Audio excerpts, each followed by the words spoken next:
Hello students, how are you? Welcome to my channel Educational Scholar. मैं doctor Sophia.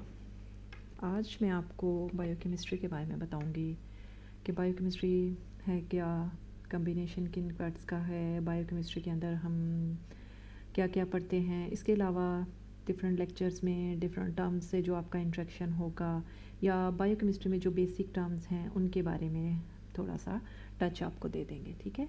So biochemistry it's a very vast field, it include different branches, यानी इसके अंदर आप different चीज़ों के बारे में स्टडी कर सकते हो। It will include metabolism, which will include catabolism and anabolism, यानी जिसमें different kinds of metabolic pathways आपके आ जाते हैं। प्लांट बायोकेमिस्ट्री, जिसमें आप प्लांट से रिलेटेड या प्लांट्स के अंदर जो different kinds of chemical reactions हो रहे हैं, कुछ लिंक्स डिस्क्रिप्शन में ऐड हैं, आप वहाँ से देख सकते हो, वो इसके अंदर ऐड हैं। मॉलिक्यूलर बायोलॉजी, जिसमें आप मॉलिक्यूल्स लेवल तक जाके यानी मॉलिक्यूलर डीएनए, आरएनए वगैरह, प्रोटीन सिंथेसिस वगैरह के बारे में पढ़ते हो। एनिमल रिएक्शंस, एनिमल्स के अंदर जो हो रहे हैं। सेल बायोलॉजी, सेल लेवल पे immunology, immune system and other molecules जो इसके अंदर इन्वॉल्व हैं। जेनेटिक्स, यानी जिस तरह से जेनेटिक्स इसके अंदर इन्वॉल्व है। इंजाइमोलॉजी, जिसमें आप डिफरेंट एंजाइम्स की एक्टिविटी पढ़ते हो, डिफरेंट एंजाइम्स किस तरह से मेटाबॉलिक पाथवेज में उनकी अप रेगुलेशन और डाउन रेगुलेशन के बारे में देखते हो। फर्स्ट ऑफ ऑल आज हम बेसिक्स के बारे में देखेंगे। ठीक है। बायोकेमिस्ट्री के अंदर you must know about the कि कौन कौन से फीचर्स हैं जो लिविंग ऑर्गेनिजम्स को एक दूसरे से डिफ्रेंशिएट कर रहे हैं। ठीक है। Structure and function of cell and organelles, उनको आपस में आप किस तरह से डिफ्रेंशिएट कर सकते हो।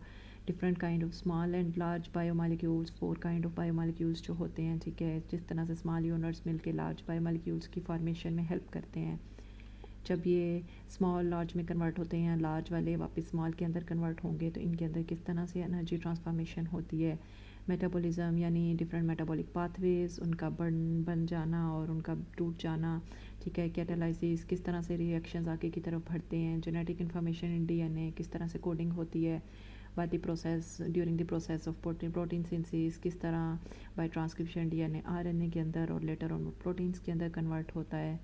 म्यूटेशन देखते हो आप, सिलेक्शन एंड एवोल्यूशनरी चेंजेस, और इसके अलावा मॉलिक्यूलर फाइलोजनी के तमाम किस तरह से फाइलोजेनेटिक ट्री है, किस तरह से एवोल्यूशनरी रिलेशनशिप में मॉलिक्यूल्स जो हैं या चीज़ें जो हैं वो एक दूसरे से इंटर रिलेटेड है।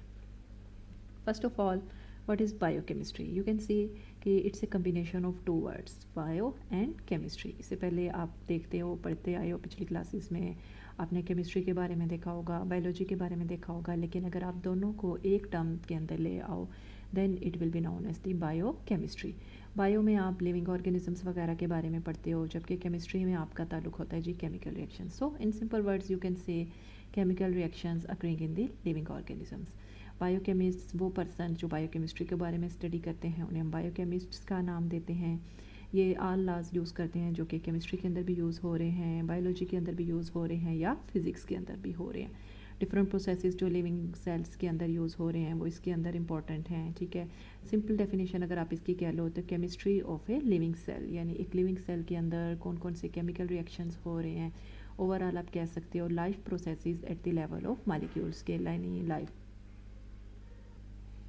सो यू कैन से life processes at the level of molecules, यानी मॉलिक्यूलर लेवल पे जाके जो लाइफ है किस तरह से कैरी आउट हो रही है, कौन कौन से डिफरेंट प्रोसेसेस इसके अंदर इन्वॉल्व हैं, वो आप बायोकेमिस्ट्री के अंदर देखते हो। आल बायोलॉजिकल प्रोसेसेस, यानी जितनी भी आपकी लाइफ है, लाइफ के अंदर इंपॉर्टेंट आपके, जिसमें आपकी सेंसेस हो जाएंगी जैसे, और इसमें आपके important processes for example vein, digestion, thinking, motion, immunity. ठीक है। डिजीज़ कंडीशंस, यानी ये तमाम आपकी जो भी लाइफ है, आपकी हेल्थी लाइफ है या आप किसी डिजीज़ कंडीशन में से पास कर रहे हो, इसमें मॉलिक्यूल्स जो हैं इन्वॉल्व हैं। इन ऑर्डर टू डिस्क्राइब, इसलिए इन चीज़ों को डिस्क्राइब करने के लिए आपको क्या चीज़ों का नॉलेज होना चाहिए। You must know about the conformational, information and bioenergetics. Conformation means कि केमिकल स्ट्रक्चर के कौन कौन से मॉलिक्यूल या कौन सी चीज़ें मिलकर इसको कैरी आउट कर रही हैं। इंफॉर्मेशनल, यानी उसका फंक्शन आपको पता होना चाहिए। स्टडी ऑफ एनर्जी, और किस तरह से इसमें एनर्जी फ़्लो हो रही है। जिस तरह सपोज़ आपका ये स्ट्रक्चर एंड फंक्शन जो हैं एक दूसरे से चीज़ें इंटर रिलेटेड होती हैं। जैसा स्ट्रक्चर होता है उसकी बेस पे ही मॉलिक्यूल्स फिर जो हैं वो फंक्शन परफॉर्म करते हैं। फॉर एग्जांपल यहाँ पे आपको डीएनए का डबल हेलिक्स स्ट्रक्चर है, यानी आपको पता होना चाहिए जी inside it's a double helix structure, it contains different basis adenine, thymine, cytosine and guanine, और किस तरह एडेनिन थाइमिन के साथ ज्वाइन है डबल बॉन्ड के थ्रू। ग्वानिन जो है वो साइटोसिन के साथ अटैच होता है ट्रिपल बॉन्ड के थ्रू, ठीक है। न्यूक्लिक एसिड्स के लेक्चर में आपको इसकी डिटेल मिल जाएगी, ठीक है। और फिर ओवरऑल जो उसका बेसिकली स्ट्रक्चर जो ज़ाहिरी फिजिकली फॉर्म में आपको नज़र आ रहा होता है, फिर जैसा उसका स्ट्रक्चर होता है उसकी बेस पे ही वो फंक्शन परफॉर्म करता है। So it's a DNA structure, और ये फिर इसकी बेस पे अपना ये फंक्शन डीएनए का जो भी जेनेटिक मटेरियल के तौर पर ये करता है, ये अपना फंक्शनिंग परफॉर्म करेगा। जो भी डिफरेंट प्रोसेसेस होंगे उसमें एनर्जी फ़्लो लाजमी इन्वॉल्व होगा। एनर्जी आइदर तो रिलीज़ होगी और या एनर्जी यूटिलाइज होगी। इस चीज़ को हम बायो एनर्जेटिक्स के अंदर कंसीडर करते हैं। अगर बायोकेमिस्ट्री की हिस्ट्री के बारे में देखा जाए, पहले जिस तरह मैंने बताया कि बायोलॉजी थी, फिज़िक्स थी, केमिस्ट्री थी, लेटर ऑन बायोकेमिस्ट्री की टर्म हो गई, तो पहले सेपरेट डिफरेंट हो रही थी चीज़ें, फिर उनको इकट्ठा कर दिया गया। जैसे यहाँ पे आप देखो बायोलॉजिकल साइंसेज, फिज़िकल साइंसेज, फिर इन दोनों को ब्रांचेस को कंबाइन करके और डिस्कवरीज की तरफ मूव किया गया, ठीक है। 1810 और 1830s में मेजर सब्सटेंस एनिमल प्लांट्स में जिसमें it is composed of oxygen, nitrogen, carbon and hydrogen term protein बनाई गई। 50s to 90s में carbohydrate, lipids and nucleic acids को जनरेट कर दिया गया। पर टर्म बायोकेमिस्ट्री को 1870s में डिस्कवर कर दिया गया, जबकि बायोलॉजी की टर्म 1800 से ही रिसाइड कर रही थी।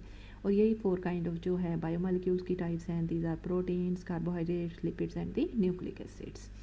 बायोलॉजिकल साइंसेज यानी डिस्कवरी दिखाई गई है 1830 में सेल न्यूक्लाई की, ठीक है। फिर सेल थ्योरी की with the passage of time 1950s में, जैसे डीएनए का डबल हेलिक्स वगैरह। लेकिन Aahista Aahista with the passage of time क्या किया गया कि तमाम ब्रांचेस को एक्यूमुलेट कर दिया गया, यानी जो पहले separate discoveries different branches of biological sciences में उनकी डिस्कवरीज हो रही थी, बाद में बायोलॉजिकल साइंसेज और फिजिकल साइंसेज को सेम ब्रांच के अंदर कंबाइन कर दिया गया और बायोकेमिस्ट्री के टर्म को इंट्रोड्यूस करवा दिया गया।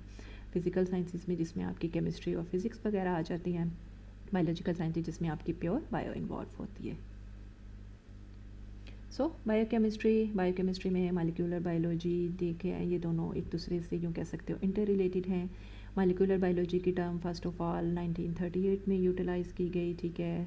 अगर हम देखें मॉलिक्यूलर बायोलॉजी को जो स्टडी करते हैं उन्हें मॉलिक्यूलर बायोलॉजिस्ट का नाम देते हैं, जबकि जो बायोकेमिस्ट्री को स्टडी करेंगे उन्हें आप बायोकेमिस्ट का नाम दोगे। फंक्शन क्या है इनका, यानी क्या रोल प्ले करते हैं जो मॉलिक्यूलर बायोलॉजिस्ट हैं, ये मोस्टली जेनेटिक मटीरियल्स यानी both kind of nucleic acid, DNA और आरएनए के बारे में स्टडी करते हैं कि वो कैसे स्टोरेज का या इंफॉर्मेशन की ट्रांसफ़र का या जेनेटिक्स में वो कैसे रोल प्ले कर रहे हैं। जबकि बायोकेमिस्ट जो हैं उनके स्ट्रक्चर एंड फंक्शन यानी किस तरह से वो बने हैं, ये सपोज ये डीएनए और RNA, DNA is made up of, RNA is made up of, यानी चीज़ें किस चीज़ से मिलके बनी हैं, ठीक है। और उनके दरमियान एनर्जी रिलेशनशिप क्या है, ठीक है। जिस तरह पीछे आपको बताया डीएनए के स्ट्रक्चर के अंदर ये कुछ प्रेजेंट होगा, ठीक है। तो बायोकेमिस्ट इसके बारे में स्टडी करेंगे, मॉलिक्यूलर बायोलॉजिस्ट डीएनए का आगे रोल क्या है, इस तरह देख लेंगे, ठीक है। और बायोकेमिस्ट ये भी देखेंगे कि एनर्जी रिलेशनशिप किस तरह से एनर्जी इन प्रोसेसेस के दौरान रिलीज़ हो रही है या गेन हो रही है। मोस्ट साइंटिस्ट का समटाइम्स इनको सेम भी कंसीडर कर लिया लेता है, वट एवर वो सेम एक जैसा काम परफॉर्म कर रहे हों या डिफरेंट हो एक दूसरे से, लेकिन वो एक ही क्वेश्चन का आंसर फाइंड आउट कर रहे हैं, यानी एक ही क्वेश्चन से रिलेटेड काम कर रहे हैं। व्हाट इज़ लाइफ, यानी लाइफ क्या है, डिफरेंट मॉलिक्यूल्स, उनकी इंटरवर्किंग, उनका आपस में इंट्रैक्शन, इसके बारे में वो स्टडी कर रहे हैं। सेल्स यूनिवर्सल बिल्डिंग ब्लॉक, ठीक है। लिविंग ऑर्गेनिजम्स जितने भी हैं they are made up of the cells. Simplest living organisms जो हैं सिंगल सेल्ड होंगे, लार्ज लिविंग ऑर्गेनिजम्स जो हैं वो मल्टी सेल होंगे तो division of labour mean specialisation of different cells for performing different functions. Different cells मिल के डिफरेंट फंक्शंस परफॉर्म करेंगे और डिफरेंट फंक्शंस ओवरऑल एक बॉडी को कैरी आउट करने में हेल्प करेंगे। और जितने भी सेल्स हैं ये ज़रूरी नहीं कि वो हमेशा एक जैसे हों। Differences in cellular and molecular level, ठीक है। शुरू में 3 ब्रांचेस में 3 डोमेन्स ऑफ लाइफ में डिवाइड किया गया था, bacteria, archaea and यूकैरिया। Later on bacteria and archaea को एक ब्रांच के अंदर प्रोकैरियोट्स के अंदर डिवाइड कर दिया गया, जबकि सेकंड ब्रांच को यूकैरियोट्स का नाम दे दिया गया। प्रोकैरियोट्स जिसमें न्यूक्लियर या न्यूक्लियर मेम्ब्रेन ऑर्गेनल्स जो हैं एब्सेंट होते हैं, जबकि यूकैरियोट जिसमें न्यूक्लियस या न्यूक्लियर मेम्ब्रेन ऑर्गेनल्स वगैरह प्रेजेंट होते हैं। Bacteria, plant and animal cells जो हैं एक दूसरे से डिफरेंट हैं, ठीक है। इंटरनल स्ट्रक्चर जो अगर आप देखो, fundamental macromolecules are highly conserved, यानी इनके स्ट्रक्चर डिफरेंट हैं, लेकिन कुछ स्ट्रक्चर्स ऐसे हैं, कुछ मैक्रोमोलिक्यूल्स आप कह सकते हो ऐसे हैं कि जो इनमें तीनों में प्रेजेंट होते हैं और अपना अपना रोल प्ले कर रहे हैं। जैसे राइबोसोम्स, राइबोसोम यहाँ पे डॉटेड फॉर्म्स में आपको दिखा दिए गए हैं, दे जो है प्रोटीन सिंथेसिस में रोल प्ले करते हैं। सेल इन्वेलप यानी आउटर कवरिंग तमाम के अंदर प्रेजेंट होगी, या इधर बैक्टीरिया की बात की जाए, प्लांट की बात की जाए या एनिमल की बात की जाए। लोकोमोटरी ऑर्गन्स भी हो सकते हैं, इन कुछ में वो फ्लैजुला हो सकते हैं, ठीक है। They are long thread like structures, sometimes single present होते हैं, समटाइम्स मल्टी फ्लैजुला प्रेजेंट होते हैं और वो लोकोमोशन में रोल प्ले कर रहे होते हैं। पिलाई, short thread like structures through out the body sometimes present होते हैं और ये क्या करते हैं मूवमेंट में भी, और इसके अलावा क्या करते हैं कि सरफेस की अटैचमेंट में भी किसी जगह पे हेल्प करते हैं। न्यूक्लियोइड जो कि simple long circular DNA molecule की फॉर्म में यहाँ पे बैक्टीरिया का जैसे आपको स्ट्रक्चर दिखाया गया था और इसमें ये प्रेजेंट होते हैं,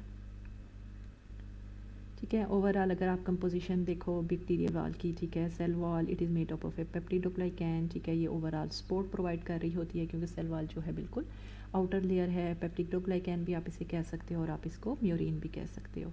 cell membrane it is made up of a lipid plus proteins, ये बैरियर के तौर पर एक्ट कर रही है। परमेबिलिटी बैरियर मीन्स कि ये डिसाइड करती है कि किन मालिक्यूल्स ने या किन चीज़ों ने, आयंस ने ये मालिक्यूल सेल के अंदर एंटर होना है और किनों ने नहीं एंटर होना। Nucleoid which is made up of A DNA and proteins, जिन्हें हिस्टोन प्रोटीन्स का नाम दिया जाता है और टोटली इन्हें न्यूक्लियोसोम का नाम दे दिया जाता है जो कि जेनेटिक इन्फॉर्मेशन में इन्वॉल्व हैं। Ribosomes made up of RNA and protein, they play an important role in protein synthesis. पिलाई they are made up of protein, यानी वो adhesion attachment में और conjugation यानी sometime material की transport में help करते हैं। फ्लैजुला मोटिलिटी यानी मूवमेंट में हेल्प कर रहे होते हैं। साइटोप्लाज्म वो एक सॉल्यूशन साइट ऑफ मेटाबॉलिज्म, यानी जिसके अंदर आप कह सकते हो कि तमाम ऑर्गेनल्स जो हैं ये, जैसे यहाँ पे जो भी फ्लूइड लाइक मटेरियल होगा उसे हम साइटोप्लाज्म का नाम देंगे, जिसके अंदर तमाम मटेरियल्स जो हैं वो लाई कर सकते हैं। इसलिए आप इसको कह देते हो कि साइट ऑफ मेटाबॉलिज्म, यानी ये वो मेन रीजन होता है जहाँ पे डिफरेंट किस्म के मेटाबॉलिक पाथवेज कैरी आउट होते हैं। यूकैरियोटिक सेल, ठीक है, they have nucleus means DNA present है, साइट ऑफ डीएनए मेटाबॉलिज्म है, important export through nuclear membrane pores हैं जिसके थ्रू इंपोर्ट हो सकते हैं मॉलिक्यूल्स, इन मूव कर सकते हैं और आउटसाइड मूव कर सकते हैं। सम सेल्स जो हैं वो ए न्यूक्लियर हैं, for example the red blood cell means without nucleus हैं। इनमें चूँकि न्यूक्लियस प्रेजेंट है, they have all membrane enclosed organelle, for example mitochondria जो है इसे main power house of the cell का भी नाम दिया जाता है, रिस्पॉन्सिबल है for energy in animals, plants and fungi. Chloroplast जो है वो as a source of energy in plants act कर रहा होता है, ठीक है, because of their green colour. Lysosomes जो हैं ये क्या करते हैं कि डाइजेशन ऑफ अननीडेड मटेरियल, यानी मालिक्यूल्स के अंदर जब डाइजेस्ट चीज़ें मूव करती हैं जो उसमें से उन्होंने यूटिलाइज़ करनी हो, यूटिलाइज़ कर लेती हैं, और जो मालिक्यूल जो उन्हें सेल्स जो उन्हें रिक्वायर नहीं होती उन्हें again against the wall push कर दिया जाता है। और लाइसोसोम्स जो, यानी यूँ कह सकते हो कि जो अनडाइजेस्टेड मटेरियल है उसे बॉडी से एक्सक्रिएट आउट कर दिया जाता है, ठीक है। इन तमाम के लिए एनर्जी रिक्वायर होती है, एनर्जी यील्डिंग और एनर्जी कंज्यूमिंग रिएक्शन है, और इनके दरमियान होम्योस्टेसिस यानी एक बैलेंस होना बहुत ज़्यादा ज़रूरी है, ठीक है। Energy yielding and energy consuming reaction में तभी एक बैलेंस मेंटेन रहेगा तो तमाम मेटाबॉलिक पाथवेज जो हैं वो प्रॉपर तरीके से चलेंगे। Components of animal cell, main components की बात की जाए, ribosomes responsible for protein synthesis, peroxisomes which are responsible for the oxidation of fatty acids, mean कि ऑक्सीडेशन फैटी एसिड्स की ब्रेक डाउन में, एनर्जी रिलीज में हेल्प करते हैं। साइटोस्केलेटन आउटर कवरिंग, लाइजोसोम्स जो कि अनडाइजेस्टेड मटेरियल को मूव करने में, आउटसाइड मूव करने में और जो मटेरियल को इन लाने में भी हेल्प करता है। इसमें डिफरेंट प्रोसेसेस इन्वॉल्व हो सकते हैं, ठीक है, जैसे पिनोसाइटोसिस, फैगो यानी engulf of liquid materials, solid materials, different vesicles including endoplasmic reticulum, Golgi bodies जो कि लिपिड्स की पैकेजिंग के लिए या उसकी एनर्जी प्रोसेसेस के लिए इन्वॉल्व होते हैं। एंडोप्लाज्मिक रेटिकुलम ये भी प्रोटीन सिंथेसिस में रोल प्ले कर रहा है। Mitochondria which is mainly responsible for the production of energy in the form of ATP.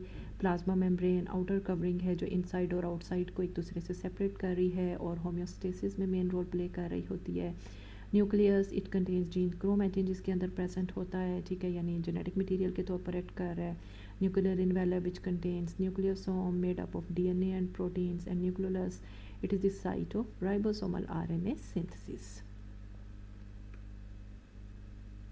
Overall अगर हम सेल की कंपोजिशन देखें, इसके अंदर वाटर प्रेजेंट होता है, मेजर जो है it is made up of water. इसके अलावा different kinds of inorganic kinds present होते हैं, for example sodium, potassium, magnesium.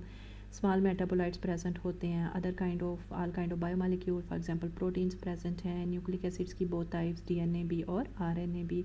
Lipids की टाइप्स हैं जैसे phospholipids, other kind of lipids, और इसके अलावा कार्बोहाइड्रेट्स की पॉलीसेक्राइड्स भी प्रेजेंट हैं. यहाँ पे ई कोलाई और मैमिलियन सेल का कंपैरिजन दिखा दिया गया है. ओवरऑल आप सेल वॉल्यूम देखो तो उन्होंने कंपैरिजन करके दिखाया है कि मैमिलियन सेल और ई कोलाई में, इसमें जैसे अगर 1% है तो it in the case of mammalian cell it will be about 2000. ठीक है, यानी अगर इनके आपस में कंपैरिजन किया जाए तो इनका एक दूसरे से बहुत ज़्यादा डिफरेंट है. ठीक है, so proteins, carbohydrate, nucleic acids, they all are the macro molecules. ठीक है, यानी स्मॉल मालिक्यूल से मिलकर ये बनते हैं. और ये स्मॉल मालिक्यूल जब होते हैं तो वो जैसे अमाइनो एसिड्स आपको प्रोटीन्स की फॉर्मेशन में हेल्प करेंगे, स्मॉल शुगर्स आपको पॉलीसेक्राइड्स की फॉर्मेशन में, इसी तरह न्यूक्लिक एसिड और लिपिड्स वगैरह की फॉर्मेशन भी होती है. और इनमें वाटर बहुत ज़्यादा इंपॉर्टेंट है. Water and protein comprise most of the part mass of the mammalian and the bacterial cells. यानी ज़्यादातर मैस आपका देखो वाटर का प्रेजेंट है और प्रोटीन का उसके अलावा. ठीक है, और बाकियों का इससे बहुत ज़्यादा कम है, इसलिए वाटर और प्रोटीन्स के साथ आपको एरो का निशान दिखा दिया गया है. ठीक है, और आपस में टोटल सेल वॉल्यूम भी इनका दिखा दिया और इनके रिलेटिव यानी एक दूसरे से कंपेयर करके भी दिखा दिया है कि बैक्टीरियल सेल में कितनी कम अमाउंट, जबकि in case of mammalian cell because of multiple metabolic pathways इनमें इसका वॉल्यूम, इन चीज़ों का वॉल्यूम बहुत ज़्यादा प्रेजेंट होता है.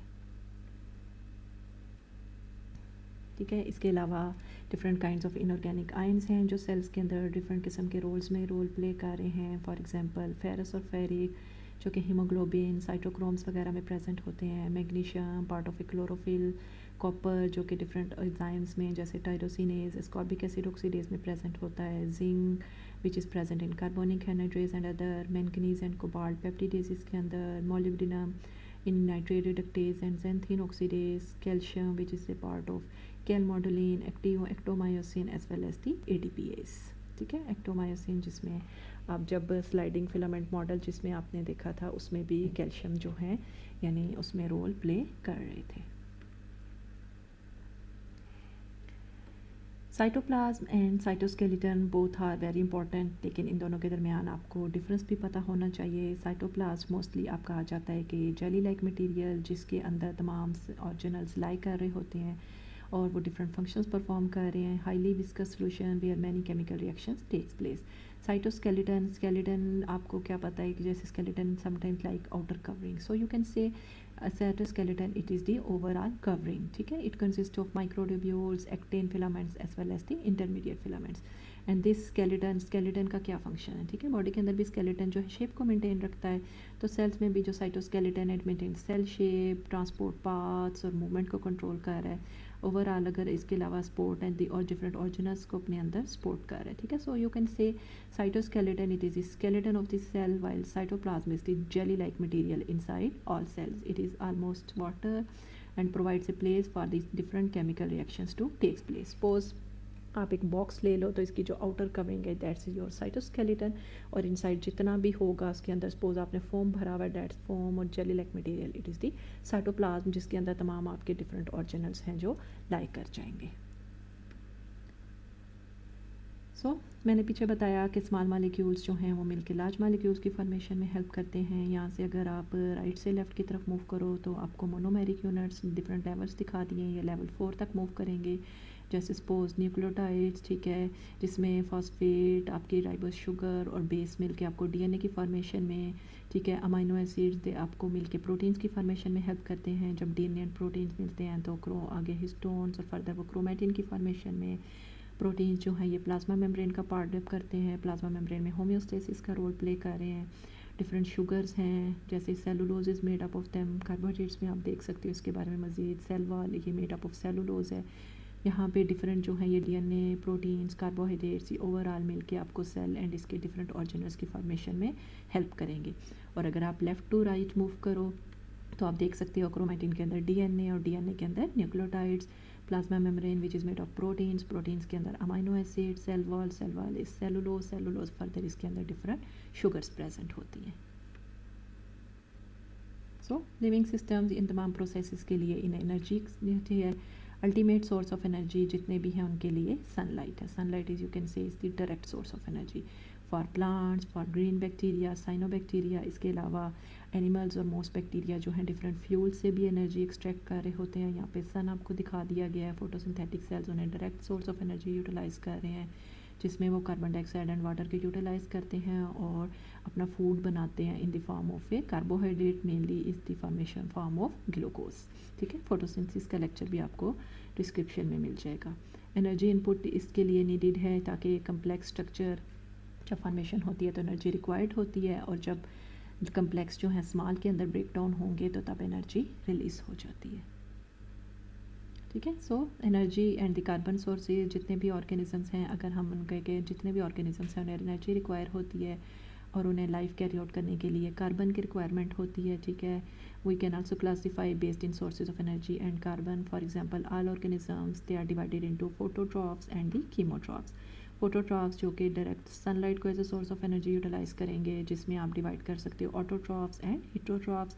कीमोट्रॉप्स जिसमें उन्होंने कहा कि डिफरेंट केमिकल फ्यूल्स यानी केमिकल्स की ब्रेकडाउन से रिडक्शन एंड ऑक्सीडेशन रिएक्शंस होंगे और एनर्जी रिलीज होगी, divided into lithotrophs and the organotrophs. Inorganic fuels as the organic fuels.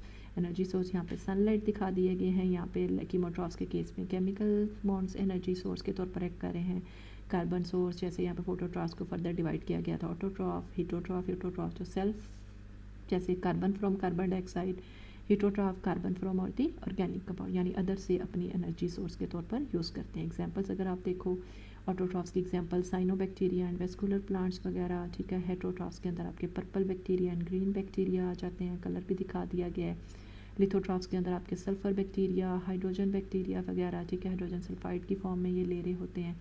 ऑर्थोट्रॉप्स जिसमें होस्ट बैक्टीरिया और जितने भी नॉन फोटोट्रॉफिक यूकैरियोट्स वगैरह आपके आ जाते हैं और ये डिडक्शन और ऑक्सीडेशन के थ्रू अपने एनर्जी सोर्सेज को यूटिलाइज कर रहे हैं। ठीक है, that was all about some basics about the biochemistry. ठीक है, नेक्स्ट में किस तरह से डिफरेंट कार्बन मालिक्यूल्स, डिफरेंट कौन से एलिमेंट्स ऑफ लाइफ और कौन कौन से फंक्शनल ग्रुप्स हैं वो भी बायोकेमिस्ट्री में बहुत ज़्यादा इंपॉर्टेंट हैं, वो हम बायोकेमिस्ट्री के पार्ट 2 में देखेंगे। ठीक है, यहाँ पे अगर आपको जो बेसिक टर्म्स ही हैं, लेकिन फिर भी अगर आपको कोई क्वेश्चन हो तो आप कमेंट में मुझसे पूछ सकते हो।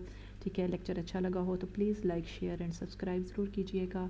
नेक्स्ट लेक्चर तक के लिए अल्लाह हाफिज़।